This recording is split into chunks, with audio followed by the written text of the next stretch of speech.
this mushroom experience. So what happened was that a lot of people ended up coming to visit Maria Sabina, so much so that the Mexican law enforcement started policing her, and she was almost criminalized for it.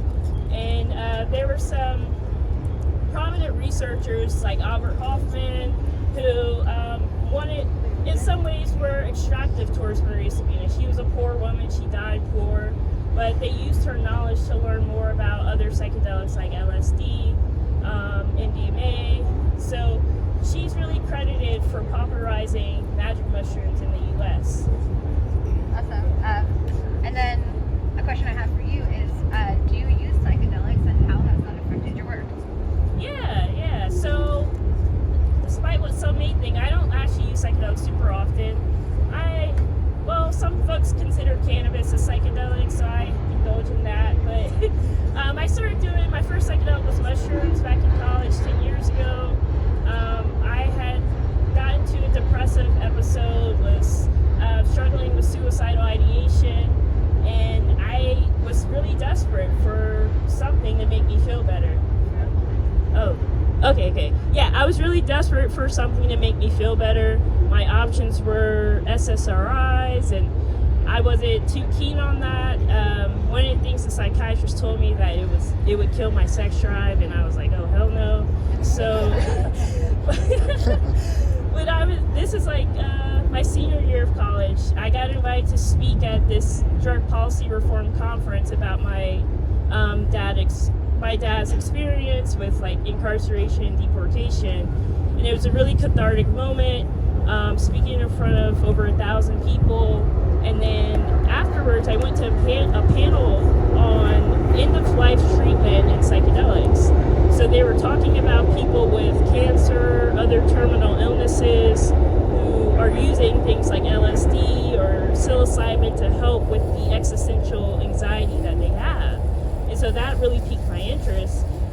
Because I was in a, suicidal ideation state. I felt like I wanted to die too, and so I related to that. And so that convinced me to try mushrooms for the first time. And I went back to school after the conference and asked my friends, how do I do mushrooms? And they were like, take 3.5 grams, it's gonna be nasty, put it in a peanut butter sandwich or something. They're like, you need a guide, you need someone to be there sober and go out in the woods. And so I did that, and it was I didn't know it at the time, but it was a life-changing experience, because before then I grew up in a very Christian community, but I was a agnostic atheist, and mushrooms kind of opened me up more to spirituality, because I was seeing things that I only saw in my imagination. But yeah, it was a really healing experience for me. It really reminded me of like why life is beautiful, why it's worth living, and so yeah. That's actually a perfect segue into my next question, which is, do you consider yourself a spiritual person, and how has that played into your psychedelic work? Can you repeat the question? Oh, let's say it in the mic. Yeah. Right. This is louder? Yeah.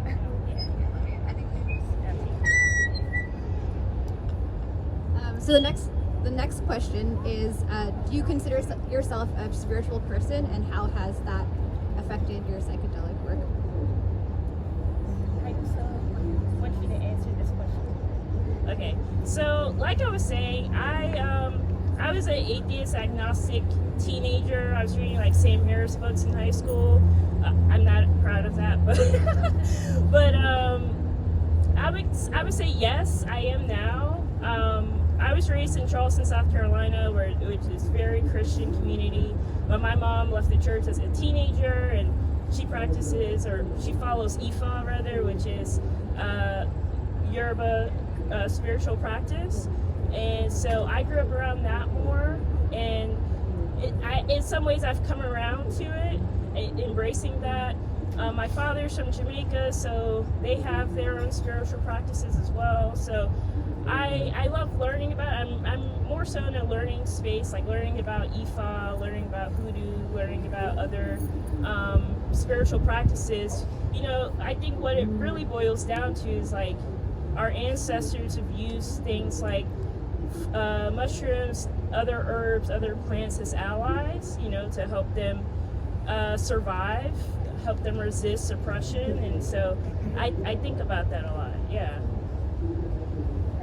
No, I completely relate to a lot of what you said, and especially thinking about, you know, I mostly use, like, my main spiritual practice is practicing yoga, but I think throughout history, as we'll dive into later, is that these practices have gone hand in hand, taking a ton of different plant medicines, including mushrooms and yoga and meditation. And actually, until very recently in history, has mushroom or any kind of use yoga all been taken out of the spiritual context. It was almost always used ceremoniously or in rituals. And part of the work that I do with Liberation Flow is to kind of reclaim the spiritual context of yoga.